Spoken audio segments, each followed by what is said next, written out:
ಹಾಗೂ Rizwan sir, Nazeer sir, ದೇವರು ಕರುಣೆಯಿಂದ ಇರಬೇಕು. ಅದಕ್ಕೆ ಬಸವಣ್ಣವರು ಬಹಳ ಸ್ಪಷ್ಟವಾಗಿ ಹೇಳಿದ್ದಾರೆ, ದಯೆ ಇಲ್ಲದ ಧರ್ಮ ಯಾವುದಯ್ಯ,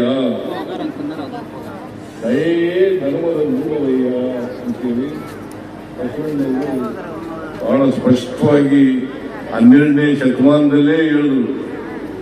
12ನೇ ಶತಮಾನದಲ್ಲಿ ದಯೆ ಇಲ್ಲದ ಧರ್ಮ ಯಾವುದಯ್ಯ, ದಯೆಯೇ ಧರ್ಮದ ಮೂಲವಯ್ಯ.